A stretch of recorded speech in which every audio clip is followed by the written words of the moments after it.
जय हिंद दोस्तों एलएसी पर भारत बढ़ा रहा है अपनी ताकत, चीन को चुनौती देने की है तैयारी और सेना का बड़ा बयान, पीओके लेने के लिए आर्मी तैयार, बस सरकार के आदेश का इंतजार। वहीं सेना का ऑपरेशन शत्रुनाश, लेजर गाइडेड और 1000 किलो वजनी बमों के वार से थर्राई धरती। तो आइए जानते हैं इनके बारे में डिटेल में। दोस्तों, भारतीय सेना लद्दाख में पूरी तरह से मुस्तैद है। यहाँ वो मॉडर्न वेपन्स और तकनीक के साथ मोर्चा संभाले हुए हैं। सेना के पास artillery gun, swarm drone system जैसे हथियार हैं जो भारत के दुश्मनों को करारा जवाब देने का काम करेंगी। यही नहीं, लंबी दूरी के रॉकेट, दूर से ऑपरेटेड एयर सिस्टम और हाईटेक व्हीकल्स सेना के पास मौजूद हैं। वैसे चीनी सेना के साथ 30 महीने से गतिरोध जारी है। साथ ही आर्मी के एक ऑफिसर ने इस बारे में जानकारी दी है कि लंबी दूरी के रॉकेट, दूर से ऑपरेटेड एयर सिस्टम और हाई स्पीड वाले सेफ व्हीकल्स के साथ पहाड़ों में वॉर के लिए लाइट टैंक्स का डेवलपमेंट करने का काम जारी है। वहीं FICV और नए कार्बाइन की खरीद भी की जा रही है। चीन के साथ विवादित सीमा पर अपनी क्षमता भारतीय सेना बढ़ा रही है ताकि PLA से मुकाबला किया जा सके।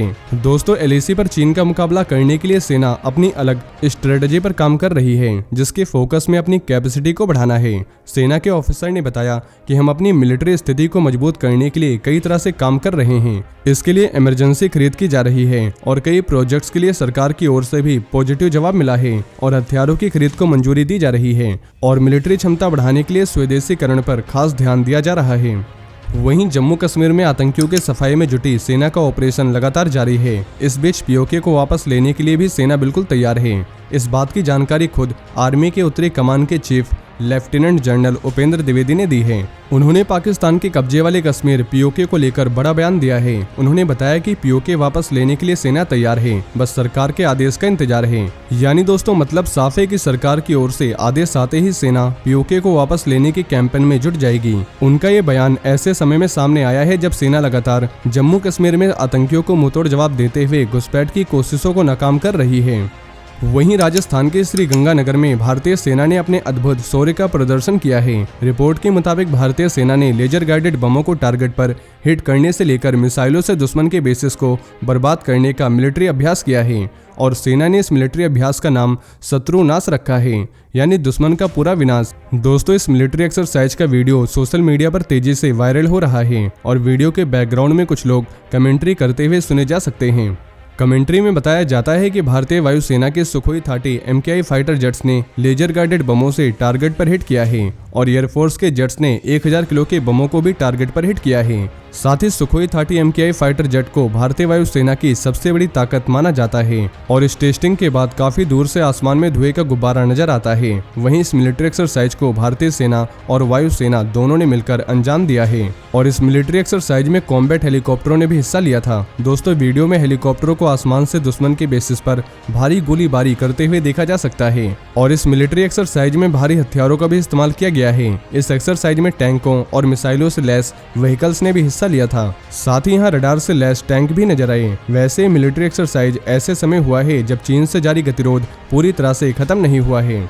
वहीं जम्मू कश्मीर में सुरक्षा बलों ने बीते कुछ सालों में आतंकवादी हमलों पर लगाम कसी है और बड़ी संख्या में दहशतगर्दों को मार गिराया है, लेकिन इसके बाद भी घाटी में 300 से ज्यादा आतंकवादी एक्टिव हैं और मिलिट्री के एक टॉप कमांडर ने मंगलवार को ये जानकारी दी है। दोस्तों, उन्होंने बताया कि 300 आतंकी घाटी में एक्टिव हैं और इसके अलावा सीमा पार से भी 160 आतंकवादी घुसपैठ करने की फिराक में हैं। वहीं इन लोगों ने LOC के पास ट्रेनिंग ली है और कभी भी घुसपैठ की कोशिश कर सकते हैं। नॉर्दर्न कमांड के general officer commanding in chief Upendra Dwivedi ने बताया कि 370 हटने के बाद से कश्मीर में हालात काफी सुधरे हैं, स्थिति कंट्रोल में है और आतंकवाद पर काबू पाया गया है। हालांकि उन्होंने बड़ी संख्या में अब भी आतंकवादियों के एक्टिव होने की बात स्वीकार की है और मिलिट्री कमांडर ने बताया कि करीब 300 आतंकवादी फिलहाल घाटी में एक्टिव हैं और हम ये एश्योर करने की कोशिश कर रहे हैं कि ये किसी वारदात को अंजाम न दे सकें।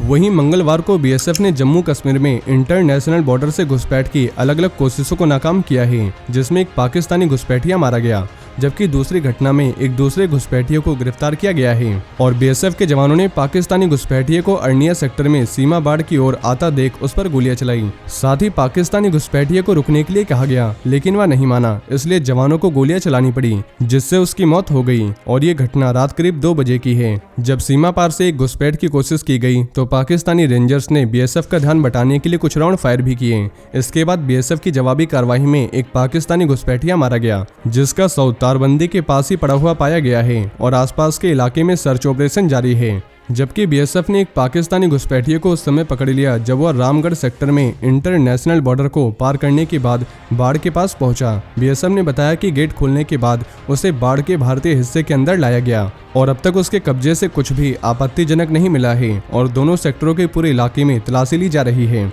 तो दोस्तों ये थे आज के कुछ बड़े डिफेंस अपडेट। वहीं अगर आप भारतीय सेना से जुड़ी ऐसी और भी जानकारी जानना चाहते हैं तो आपको हमारे दूसरे चैनल डिफेंस एनालिसिस पे मिल जाएगी, जिसकी लिंक आपको नीचे डिस्क्रिप्शन में मिल जाएगी।